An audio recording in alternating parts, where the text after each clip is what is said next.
Salut à tous, c'est encore moi, Patrick Duval. Je vous rappelle que sur ma chaîne, je parle de tout ce qu'on peut faire soi-même. Abonnez-vous si vous aimez bricoler, il y aura plein de choses intéressantes.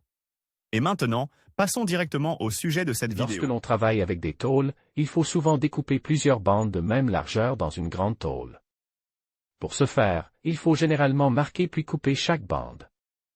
Le dispositif proposé permettra d'accélérer considérablement ce processus et d'augmenter la précision dimensionnelle de la largeur des éléments découpés. La grande précision de la géométrie de chaque bande est obtenue en fixant une taille unique et rigide sur l'accessoire. Matériaux et outils. Tôle d'acier sain.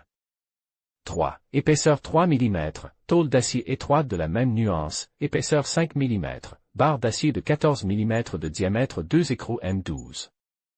Électrode de soudage, 3 mm, table de soudage ou établi, étau, 1, bolgar, avec un disque en acier, pince, machine à souder. Bidon d'huile contenant de l'huile pour lubrifier le foret, une perceuse ou un foret avec une mèche de 6 mm. Perceuse de qualité et durable sur AliExpress à prix réduit, http://ali. Pub 5ZWMXZ. Il est possible d'utiliser de l'acier de 4 mm d'épaisseur, mais l'accessoire sera alors lourd, et l'utilisation d'une épaisseur plus faible ne donnera pas à l'appareil la rigidité nécessaire. Les dimensions de la tôle sont déterminées par la taille de l'outil électrique pour lequel l'accessoire est créé. La longueur de la plaque de base de l'accessoire doit être égale à la longueur de la bolgarka, plus 15 cm de chaque côte. Description du processus de fabrication de l'accessoire à la machine.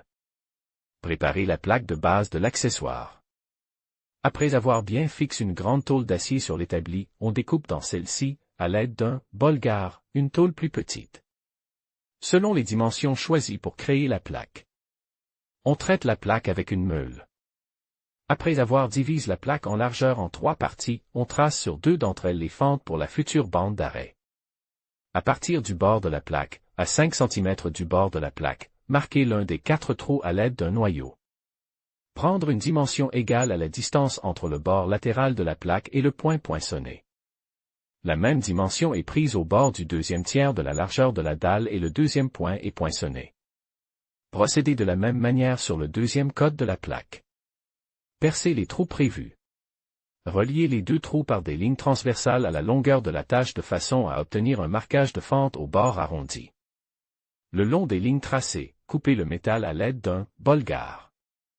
Après avoir serré la plaque dans un étau, nous affinons les fentes obtenues à l'aide d'une ligne plate. Après avoir percé des écrous M12 sur la machine ou récupéré des douilles appropriées, nous fabriquons les pattes de support de la charnière de la plaque de travail de l'accessoire. En fonction du diamètre intérieur obtenu pour les écrous, nous rectifions sur la même machine l'arbre de la charnière, qui tournera dans ces écrous. 1. EGT. Découper dans une tôle d'acier étroite une section dont la longueur est égale à la distance entre l'arbre de la charnière et le centre de la plaque. À partir d'un bord, à 3 cm du côté étroit, marquez et percez un trou le long de l'axe central de la section. Le diamètre du trou doit correspondre à la taille du boulon utilisé pour fixer la poignée latérale à la machine. Avec le bord opposé au trou, soudez la plaque de travail à l'arbre de la charnière. Découpez dans une tôle d'acier étroite une autre section, dont la longueur doit permettre de fabriquer un support latéral pour fixer la machine au trou opposé sur son corps. Pour ce faire, nous divisons la section obtenue en 2 parties. Sur le bord de l'une d'entre elles, marquez et percez un trou similaire à celui réalisé sur la plaque de travail.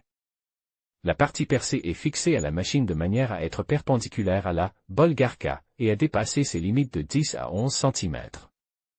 Du côté opposé aux fentes de la plaque de base. La seconde pisse est appliquée avec une extrémité sur la plaque de travail et la seconde sur l'extrémité saillante de la première pisse. Scellez tous les joints à l'aide de plusieurs points de soudure et retirez la machine. Ensuite, soudez bien tous les joints.